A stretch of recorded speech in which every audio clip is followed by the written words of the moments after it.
into Israel, why is it happening now? Is there any correlation to what's happening nationally to the Jewish people? We learn at the end of the chapter that apparently David was the last person that wanted to meet up with Shaul because he wanted to keep a low profile, not to do anything, God forbid, that's going to rock the boat, because he's waiting. In the meantime, Shmuel goes home, and what's happening is bad things are happening to Shaul. And that Shaul is thinking mistakenly that God wants bad things for him.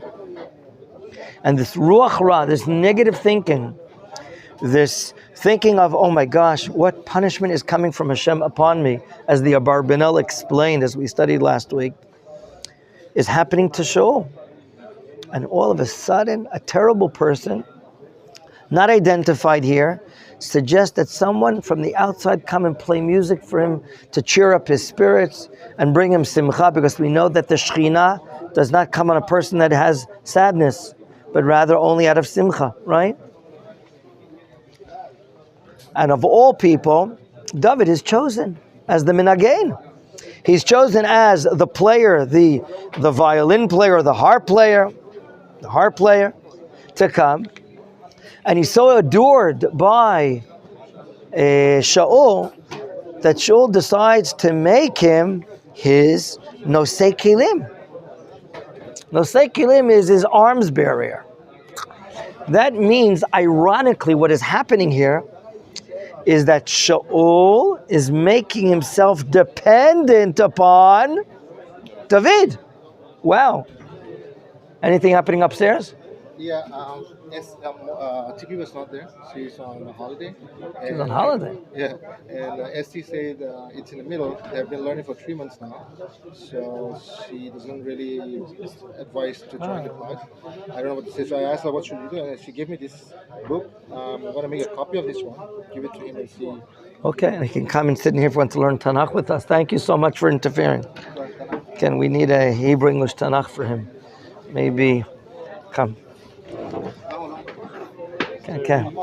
So what happens now is that the parak has ended, the chapter has ended, and now David is taking the arms of Shaul, and now let's start learning chapter 17 and see what kind of connection is going on between the end of the career of Shaul, King Saul, and the beginning of the career of David. Chapter 17. Vayasvu plishtim et machanehem lamilchama. Chapter 17, verse 1. Vayasvu socho asher liYuda, vayachanu bein socho uven azeka be'efes damim. Now, if the Tanakh is going to give us details about infiltration of an enemy and tell us where they're gathering their troops and to where they're going forward, there must be, this is not a book of war. It's not a book of history of details. Okay? In your personal diary, you might write these details and those details, but this is a book of prophecy. Shmuel, Samuel's writing the Sefer. What are we learning here? Look at the weakness of Israel. You all know where the Plishtim are living. Not far from Sderot, in the Gaza Strip, Ashkelon. And they're coming inland, and where are they collecting together? A place called Socho of Yehuda. And then they even camp elsewhere, between Socho and Azeka, in a place called Efes Damim. Why is the Tanakh telling us this? Is anyone stopping the Plishtim from moving from the west and going east? No one. Why aren't they getting their troops together where they live and then going in? To tell you the truth, no one is stopping them. Where do the Plishtim live? Plishtim are in southwest Israel. Ashdod, Ashkelon, and the Gaza Strip has been the area always of the Plishtim. So what are we learning here? My dear friends, the Malbim one of the great later commentators, is explaining that what the Tanakh is teaching us now is that ever since the Spirit of Hashem has left, who? Shaul, King Saul. One, it's left, it has had an impact nationwide on the Jewish people.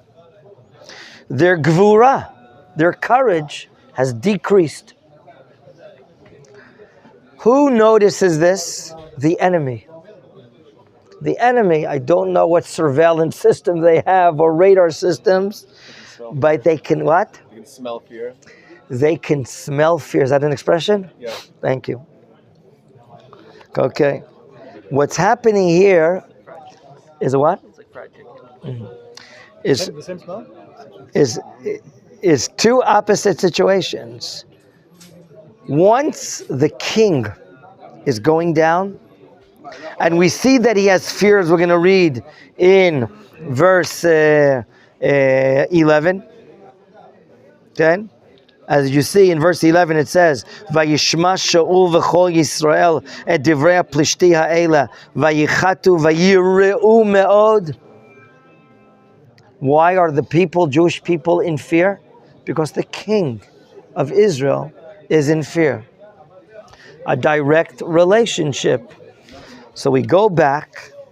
What's happening here is that why is the enemy called the Plishtim overcoming and coming inside the land of Israel as much?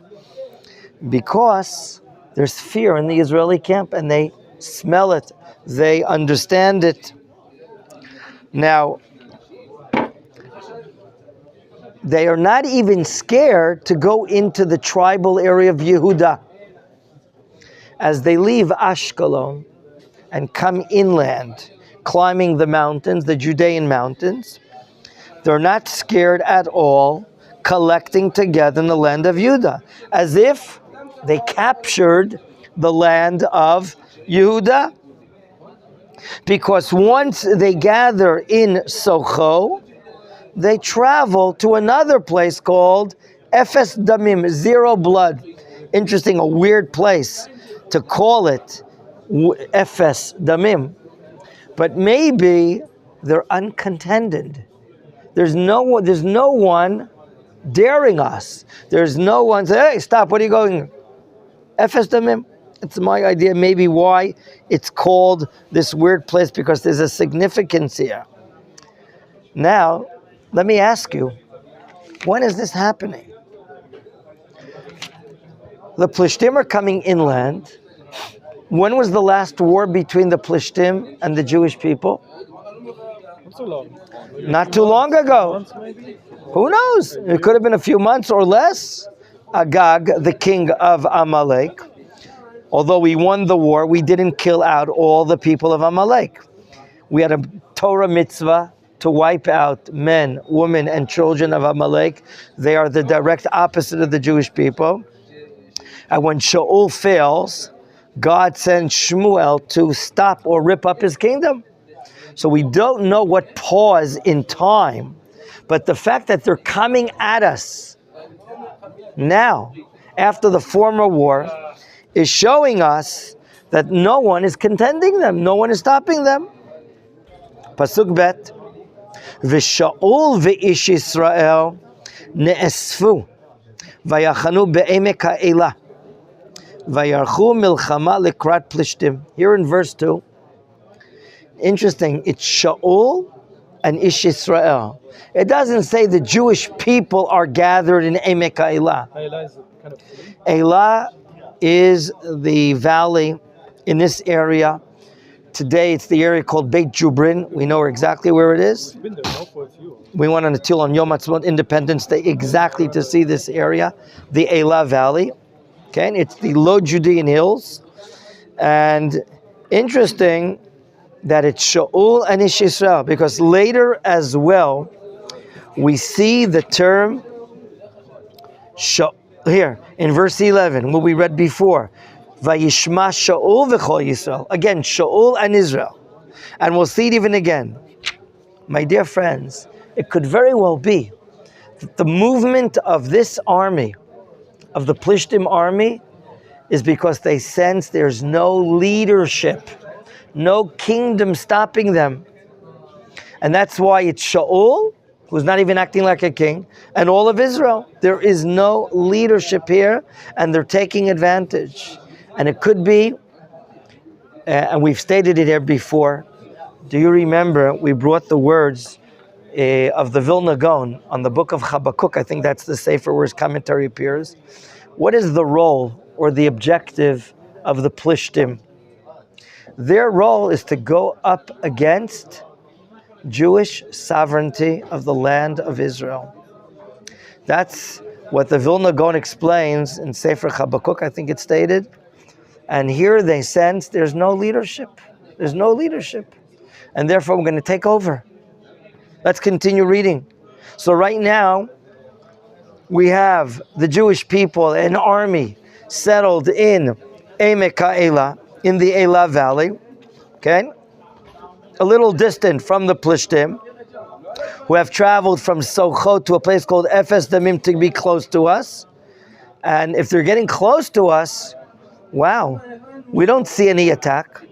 Pasuk Gimel, Uflishtim omdim el har mizeh, v'Yisrael omdim el har mizeh, v'hagai beinehem. The word Gai, Gimel Yud Aleph, is a valley. They're standing on one hilltop. Our army is standing on another hilltop, and there's only a valley that separates the two. Now, if this is your territory, your land, and someone comes into your backyard and is threatening you, what do? Shoot. You shoot. What? You attack them. We don't see any attack. Why? This is exactly what's happening. We are weak. Once the king is weak or fearful, he spreads that to his subjects, all his people.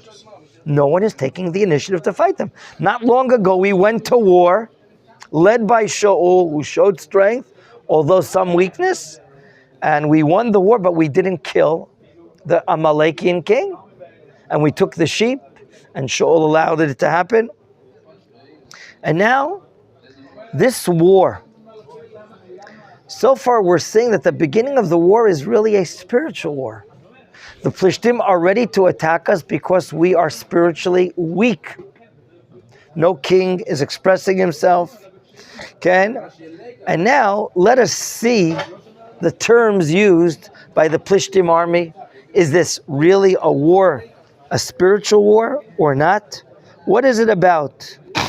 Pasuk Daled, verse 4. Vayetze isha beinayim.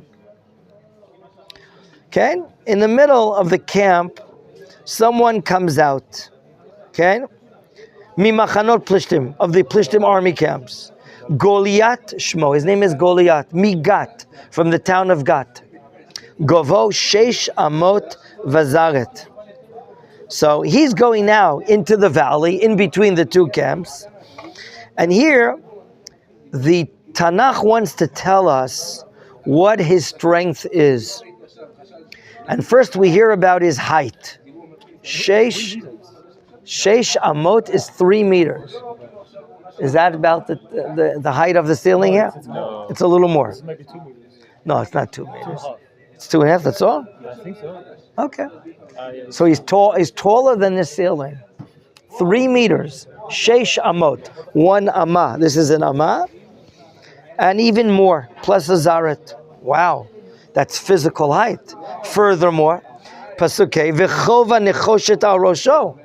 He has a bronze helmet on top of his head for defense. V'shuryon kaskasim hu lavush. And he's wearing, just like a fish has what? Scales. He has this type of armory scales that he's wearing. Umishkal hashuryon 5,000 shkalim nechoshet. According to the weight of scales of armor he's wearing, some say it's about 60 kilos. 60 kilos of armory. Imagine. Wow. So we're talking here, we're not talking about someone who is a man of spiritual quality, but he's physically tall, he has tremendous physical defense and armory. And what's on his feet? Pasuk Vav. Umitzchat nechoshet araglav. He has also this bronze armory on his feet. V'kidon nechoshet ben ktefav. And in between his shoulders, what does he have? What is a kidon? It's also a type of helmet that's protecting his neck from a sword.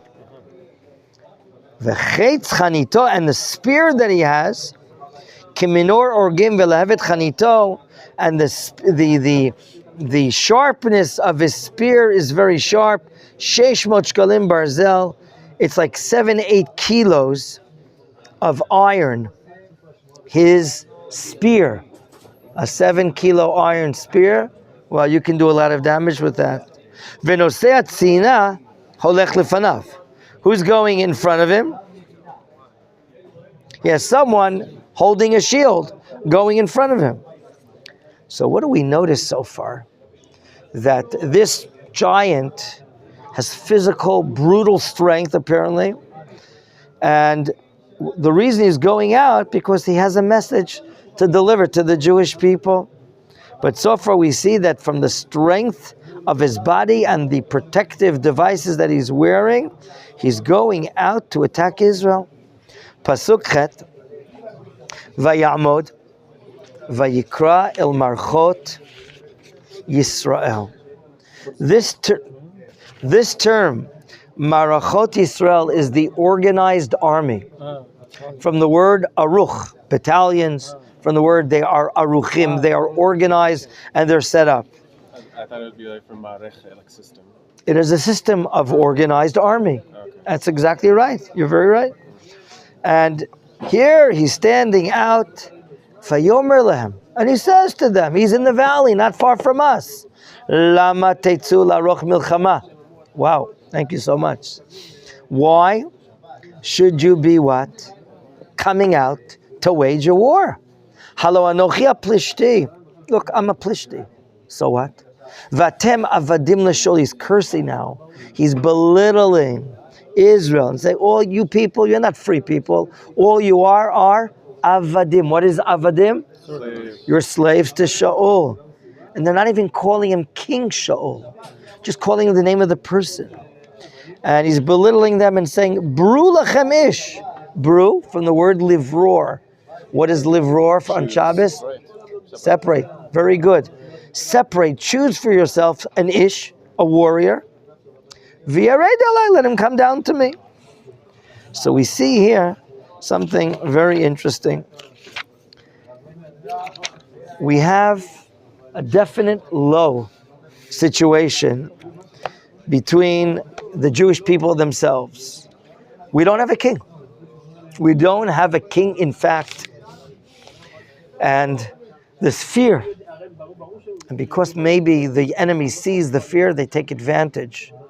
They take advantage and they infiltrate into the Judean area, okay? And they're now threatening Israel. Israel, though, brings an army, but no one's shooting at the Plishtim. Why not? The obvious reason is that they're afraid, as we see in a moment. And comes along this giant and says, it's a pity to spend, how much money a war machine is to operate? Okay, you know how much the Ukrainian army is costing them right now to fight a war against the Russians? Chaval, why have a national fight-off? Let's do what the Americans do, one-on-one in basketball, right? Let's let's fight one-on-one. What will be the results? Pasuk Tet. Im yuchali lachem iti vikani. If one of your guys can fight me, do you want to see this in the Tanakh? Not yet? Okay. If you want to fight me and you'll smite me, you know what? Vayinu lachem lavadim, we'll be slaves to you. Vimani uchalo vikiti, but if I have the ability over him and I smite him, vitem lanu lavadim, then you'll be for us servants. Va'avadetem otanu, you will serve us. Interesting offer. An interesting offer. This guy, he's so different in his description, in his size, in his weight of armory. And the fact that he's saying, that I'm a Plishtim and you're servants to Shaul, excuse me, didn't we know that he's a Plishtim? Don't we know that Israel is supposed to be subject to the Jewish people, the king, Shaul? Why do we need the words, what he's saying, I'm a Plishti and you're servants of Shaul? Okay? What am I gaining by knowing this? Furthermore, the Abarbanel asks the question, what are we gaining that he's making he's now writing the rules of the game, the rules of the war. If I win over you, you'll be servants to me. If you win over me, then we'll be servants to you. Who told him that the victory is all dependent in the hands of one Jew against one Plishti? Okay? Let me ask you something. If Goliath defeats whoever's going to fight him, do you think Israel is ready to be servants of the Plishtim? Okay? And let me ask you another question. If the Jew that fights Goliath and defeats him, do you really think the Plishtim are ready to be the servants of the Jewish people? Never ever did we see, from the time the Plishtim are living in southern Israel, did we ever see that they're subjecting themselves to Israel after their warriors are killed? Okay?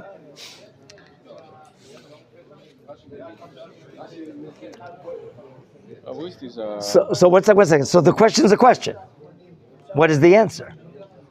The Abarbanel says, in his opinion, the war that's about to happen, and I'll hear a question in a moment, 1 against 1, is not a war to fulfill the conditions of Goliath, this monster, between the Plishtim and Israel, but rather what Goliath is interested in doing is lecharef ulegadef et Yisrael. What he wants to do is blasphemy, to curse Israel, that we don't have giborei koach. We don't have Jews that are courageous in the army. And the proof of this understanding of the Abarbanel is supported in the next sentence, Pasuk Yud. Let's just read it and then hear your question, Thomas. In Pasuk Yud, in verse 10, Vayomer Plishti, after no one answered, he continues to speak. Ani cherafti et marchot Yisrael hayom hazeh. I have cursed, I have blasphemed the established army of Israel today. Tenuli ish v'nilachama yachad. In other words, I'm Goliath the Plishti. Do you know what Chazal say? I am the one that has killed 2 sons of Eli Kohen Gadol.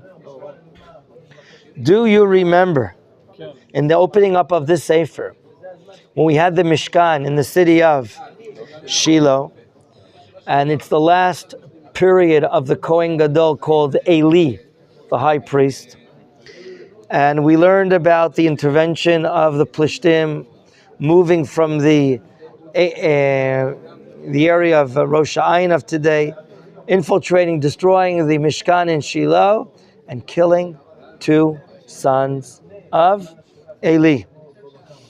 Goliath is the one basically saying, the Midrash says, I'm the one that killed the 2 sons of Eli. Their names? Chofni and Pinchas. And I'm the one that, what did I take into captivity from the war? The Aron Hashem. I took it the Holy Ark, and I brought it to Beit Dagon, the idolatry center of the Plishtim, and it was there in the Plishtim cities for 7 days. Okay? I'm the one that led the Plishtim to war. I'm the one that was the winner and the victory, and I'm the one that I spilled a lot of Jewish blood. And until today, you know what the Plishtim, what he's saying? The Plishtim have not made me a general. That's what the Midrash says. Actually, Tirgum Yonatan. In spite of my success, the Plishtim have not raised my dargah, have raised my my stripes. my stripes to become an aluf, to become a general over them. And you, Bnei Yisrael, Ken, what courage do you have? Shaul, you made him king over you? He's not doing anything. If he's a gibor, let him come and fight. And if he's weak, then appoint someone else. What I just shared with you is the Targum of Yonatan ben Uziel. Ken, what I have here in my Mikrot Gedolot, we have the text over here. And like we have in the Chumash, we have an Aramaic translation of Onkelos. He was a Ger Tzedek from Rome. But in the prophets, we have the Targum of Yonatan ben Uziel, one of the Tanaic scholars. What I just shared with you right now is his explanation of the Pasuk. He has a Mesorah, the tradition, that the one attacking now is the one that killed the two sons and took into captivity the ark.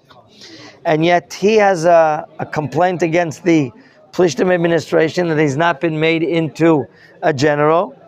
And he's daring Shaul. In other words, the Plishtim's opposition is the king of Israel. He's daring the king. And why does he say send one out? Because the king is not going forward. The king is not going forward what? To go to war against Goliath. Your question 10 minutes ago? He's presenting himself like an Ophia Plishtim. It's like he's presenting himself like a leader of the Plishtim, like a king. He wants to be the leader. No one is sending him out. He's taking the initiative himself. He was not appointed to do so. And he has a complaint against the Plishtim administration that he was not made into an aluf. He was not made into a general. That's what Yonatan ben Uziel says. But he wants to curse Israel. That's his plan. He wants to curse the king. He wants to belittle us. He wants to make us cheap. When the king hears this situation, the words of the Plishti, what does he do? What should a king of Israel do when his nation is cursed? When the army of God is cursed, what should the king or leader do? Stand up and defend the name of the Jewish people. What does Shaul do? Verse 11. Vayishma Shaul v'chol Yisrael et divrei Plishti ha'ele vayichatu vayireu me'od. Wow. He hears the shame of his nation. He hears the shame of himself. And now he really feels down. He really feels so bad. So bad that he has no self-confidence. And when you have no self-confidence, and right now you're facing war, he's full of fear. He's full of fear. And when you, the leader, full of fear, what do you do to your people? You cause them to collapse in fear as well. You hurt their confidence. So right now, he is full of fear. Now, let me ask you something. When we go to war, okay? When we go to war,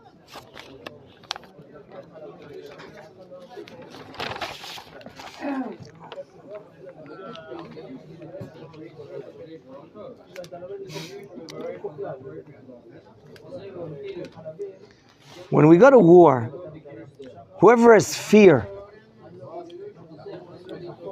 is to go back home. At what war? What's the word?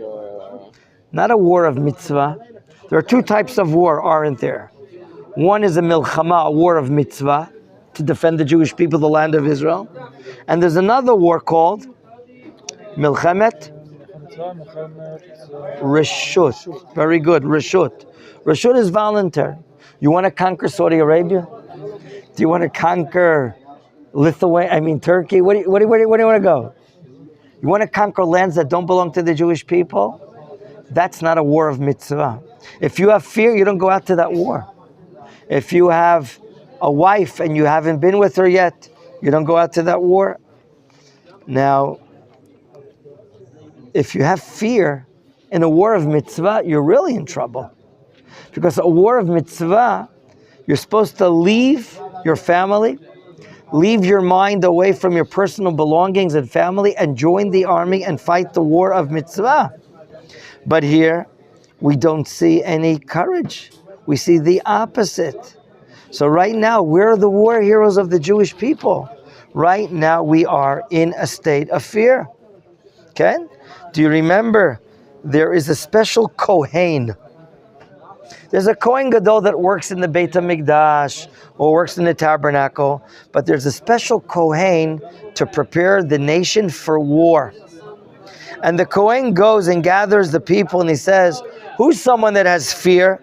He should go back to his home. Because if you have fear and you go to war, what are you going to cause your fellow soldiers? To be afraid as well. Okay? Rabbi Akiva and Rabbi Yossi Aglili argue, what does it mean who has fear should go back? Rabbi Akiva says the simple meaning, you don't have courage. You're afraid to fight a war. That's Rabbi Akiva. Rabbi Yossi Aglili says, you know what fear here means? You have fear of the sins in your hands. I think this is also the situation now to Shaul, that he has fear of his sins. His kingdom was torn. People don't know about it. He's lost the Spirit of God, and he has no way to show courage. So maybe two types of fear are coming together. Fear of his sins and genuine fear that he is afraid to fight a war. And when he's afraid, all of Israel is afraid as well. That's what we see. That's what we see. Okay? Now, who's not present? David. Apparently he played music, made Shaul happy, and went back home where? To Beit Lechem. Does he have a job there? As a king? Even though he is already anointed with oil, he's not yet practicing. Why? Shmuel the prophet didn't tell him to practice yet as a king. What's happening with David? Pasuk Yud Bet. Verse 12. V'David ben ish Ephrati hazeh mi Beit Lechem Yehuda u'shmo Yishai velo shmona vanim va'ish b'mei Shaul zakein ba va'anashim. Why is David called an Ephrati, gentlemen? Why is David called an Ephrati? What is Ephrat? What is Ephrat? Exactly. The land south of Yerushalayim is called Eretz Ephrat. Where do we see that in the Torah? Rachel. Rachel Imenu gave birth to Binyamin Bederech Ephrata, in the road to the town of Ephrat, in Beit Lechem. We know today the Jewish people have settled Ephrat in Gush Etzion, right? Okay? But the general area south of Yerushalayim, including Beit Lechem, is called Eretz Ephrat, the land of Ephrat. So David here is called an Ish Ephrati from Beit Lechem Yehuda, and the Abba is called Yishai, and he has 8 kids. Wow, 8 kids. Beforehand, we talked about him as being a father of 7 kids, but now David is given respect. Va'ish b'mei Shaul zakein ba ba'anashim. Gentlemen, Mr. Yishai no longer goes out to war. No longer goes out to war. Why? He's very old. David here is the subject of the pasuk, undoubtedly. And he's coming to tell us about his Abba, Yishai, and all the sons of Yishai, 8 children. Now, you and I learned this a chapter ago, when Shmuel was sent to anoint a new king. We met about it, okay?